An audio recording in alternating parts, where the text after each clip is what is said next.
All right, AB Calculus, Mr. Canfield, Part 2, Optimization, Chapter, I don't know. Okay. 22? Are we in chapter 22? I don't know. Okay. I am 1 mile off the coast and wish to get to town 3 miles down a rocky coast as shown in the figure to the right. I need to swim to the shore and then walk along the shore.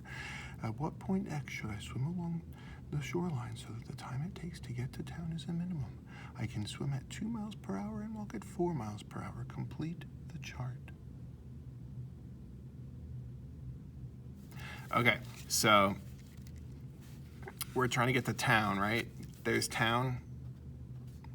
So let's think about our options. One of our options is to swim all the way there. Another option is to swim straight down and then walk the whole way. So let's think about well, what would those entail? Well, this one, he can swim 2 miles per hour. So, and we're trying to find time, right? We know that distance is equal to rate times time. So time it takes is going to be distance divided by rate, right? We divided both sides by r. So if time is distance divided by rate, well then if this is 1 mile, so in this situation, this would be 1 divided by my rate of 2 plus this is 3 miles divided by my rate of 4, right? So it's essentially going to be 2 different amounts that we're adding together. In this one, the second amount would be 0. But I got to find this hypotenuse. So it turns out this is not the fastest way.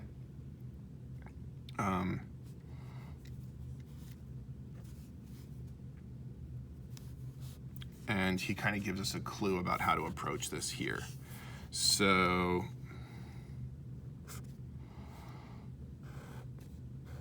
if this is x and this is 1, this is my swimming distance. I'm going to use W for water because S looks like 5 when I write it. I don't feel like writing cursive S's anymore. Last video was enough. How far is this? This is 3 minus x. Right? If it's 3 total, we've already gone x this way. So I'm trying to minimize time, right? Well, then time is going to equal, let's start with the easy one, right? The walking distance, that's going to be, you need to have a distance of 3 minus x to go, and you walk at 4 miles per hour. So I know that part. I got to find W. Oh, I can use Pythagorean theorem, right? I can say 1 squared plus x squared is equal to w squared. So then w is equal to plus or minus the square root of 1 squared plus x squared, or just 1 plus x squared. I don't actually need the plus or minus because negative distances, we don't account for those. So that's my distance divided by 2, right? Because that's how fast I can swim. So that's that distance there. That's what w is.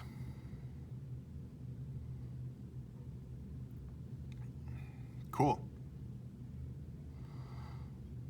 So I just got to take the derivative of this.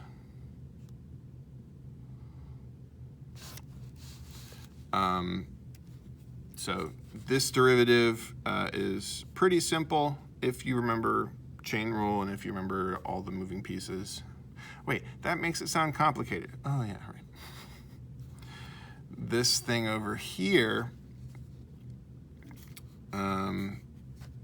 here, let me rewrite. So this is 1 plus x squared to the 1/2 with a 1/2 out front, right? Divided by 2 means there's just a 1/2 out front. And this is 3/4 minus 1/4 x. I think this is an easier way to look at this algebraically. So now when I take the derivative, I get 1/2 times 1/2 is 1/4.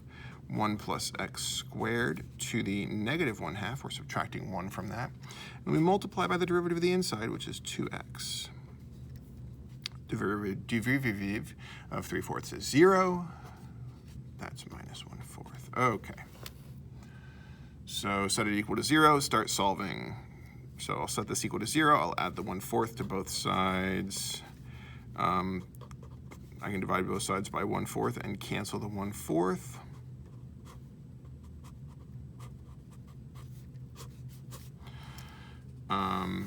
So that's 1 is equal to 2x over the square root of 1 plus x squared, right? Negative exponent flips it, it's still a square root.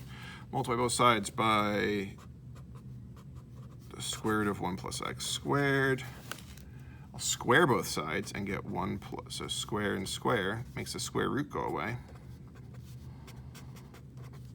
So 1 plus x squared is equal to 4x squared. I'll subtract an x squared from both sides, get 3x squared. 1/3 is equal to x squared. Take the square root, get x is equal to plus or minus 1/3 square root of it. So x is equal to the square root of 1/3. So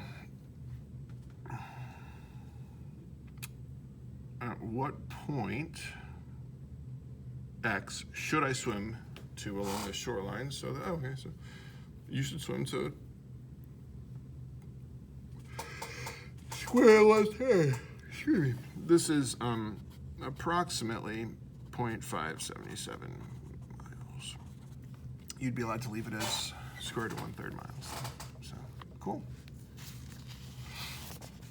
Okay, 2 more.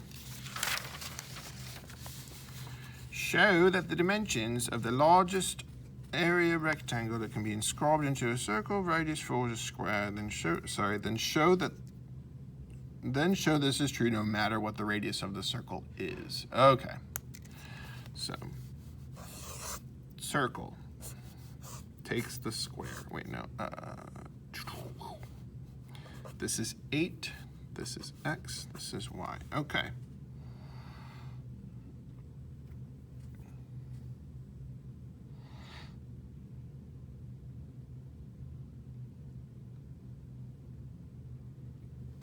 So this is a rectangle, and we want to say, is this a square? So its diagonal is 8.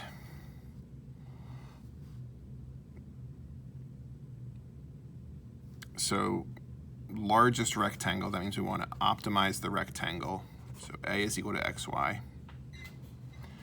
So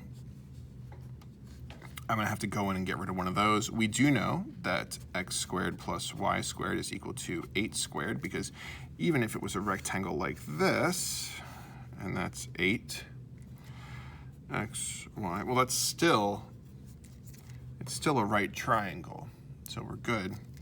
So I'd say x squared is equal to 8 squared minus y squared. X is equal to the square root of 8 squared, 64. 64 minus y squared, right? So that means that the area of this rectangle is the square root of 64 minus y squared times y.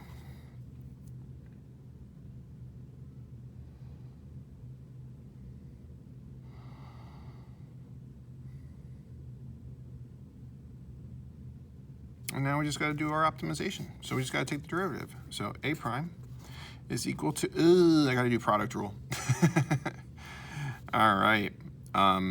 So you could do the derivative like I did on the last one, where I made it as to the 1/2 power, or you can remember how this works.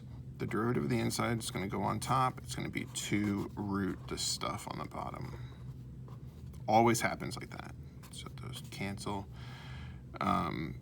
Leave that alone. Then plus, take the derivative of the second one. Leave the first one alone. So my a prime, I've got negative y squared over the square root of 64 minus y squared plus the square root of 64 minus y squared. So if I'm trying to solve this algebraically, I'm going to set this equal to 0. Looks like when y is equal to 8, we've got a problem.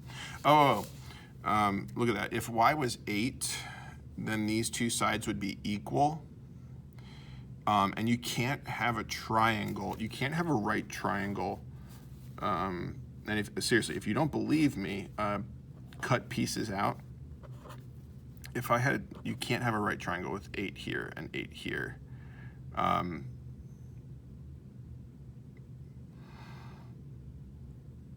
Because the only way for there to be a right, like you can't have, it's not possible.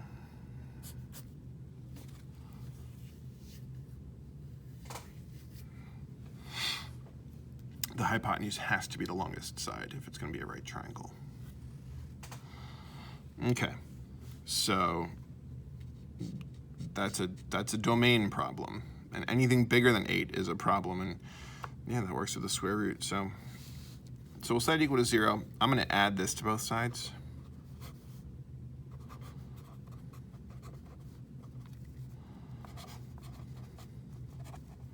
Because then I can multiply both sides by the denominator.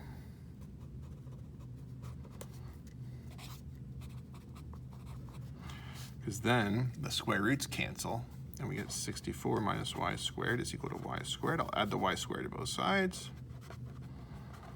Divide by 2. So y is equal to the square root of 32, which is 4 root 2, right? Square root of 32, 16 times 2. Take the square root of 16, you get 4. So y is equal to 4 root 2. So y is equal to 4 root 2. Now we're going to find x.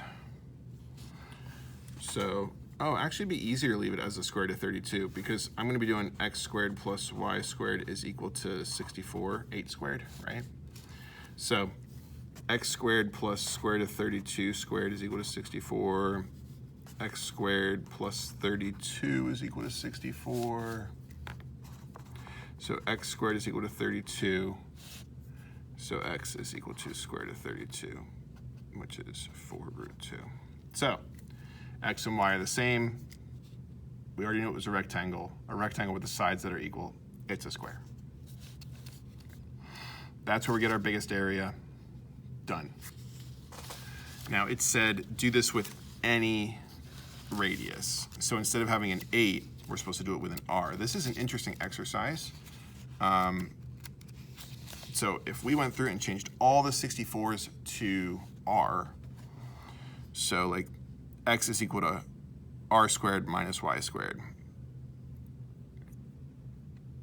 I mean, and sure, the radius here is actually 4 and not 8, but it, so instead of saying r, instead of saying 8 here, I would need to say this is 2r squared, and we'd have to go from there. But if we go through and do it, we'll find that no matter what r is, it still winds up being the same. In the interest of time, I'm going to skip that. A 6-ounce aluminum can of Friskies cat food contains a volume of 14.5 inches cubed. How should it be constructed so that the aluminum used to make the can is a minimum? Okay. The aluminum used to make the can. This is a classic way that we talk about stuff.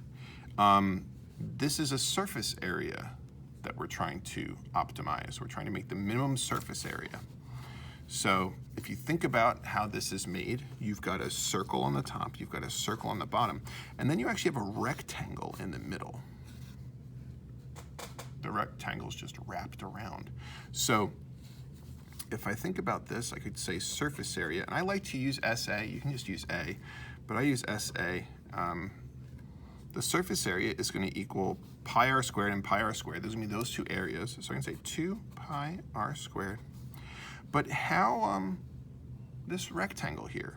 Well, it's going to have its own height, right? And then the length of this rectangle is going to be the circumference of the circle, which is 2 pi r. So I could say 2 pi r squared plus 2 pi r h. And that's going to be the surface area of this can. And if you know anything about cans, if you've ever held a can, you know that they're not a perfect cylinder. They've got those little like ripples on the sides and stuff like that. We're ignoring that. We're going normally it would say a cylindrical can or something. Like it would use, the question would use some kind of language to let you know, like, we're not talking like exact, we're talking ideal shapes here. So, okay. So that's our surface area. All right, okay. And I got scared for a second because I see two variables here. So I need to get rid of one of those variables, but I know the volume is 14.5. So I know the volume of a cylinder is essentially, it's a circle times the height. So the area of one of those circles is pi r squared times the height. So I can solve for either letter here, but if I look over in my equation I'm trying to optimize, I only have a single h and I've got a bunch of r stuff, so I'm going to solve this for h, so I only have to do one substitution. And v was 14.5, so I'm going to say 14.5 divided by pi r squared is equal to h. All right, so let's optimize 2 pi r squared plus 2 pi r 14.5. I missed the one. Pi r squared. All right, let's see. Pi r squared goes down to r. 2 times 14.5 is what? 30 or 28, 29? 29? 29 over r, and this is 2 pi r squared. Okay, so we just gotta take the derivative and solve and do our normal thing. So, and as usual, r can't be 0. If you have a radius of 0, you don't have a can anymore, and it works in our equation too. If you have an r of 0, the equation breaks. So, this is 29 r to the negative 1. So it'll be negative 29 r to the negative 2. This is 2 pi. Pi is a number, so this is really like 6.28 r squared. So we multiply that by 2, we get 4 pi r. So that's our surface area prime. And we'll just solve it. I'll add this to both sides by setting it equal to 0, sorry. Set it equal to 0 and solve it. Leave the pi as pi, okay? So 29 is equal to 4 pi r cubed. I'll divide both sides by, so 29 over 4 pi is equal to r cubed, cube root. So r is going to be the cube root of 29 over 4 pi. No, I don't know what that is, and I don't care.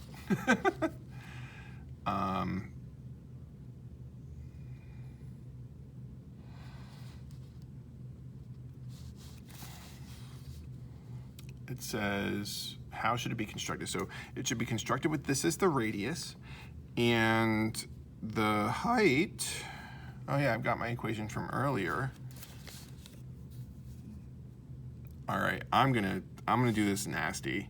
You can use your calculator and get a 3 decimal place thing. That's totally fine. I know that height is equal to 14.5 over pi r squared. So I know height is 14.5 over pi cube root 29 over 4 pi. So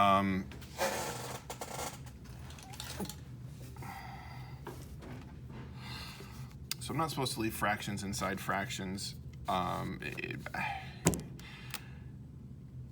We could multiply the bottom and top by the cube root of 4 pi to eliminate that in the fraction there. But at the end of the day, it's 1.321 inches for the radius, and height is 2.643 inches. Okay. Well, Hope these were helpful. Yeah, that's it. Bye.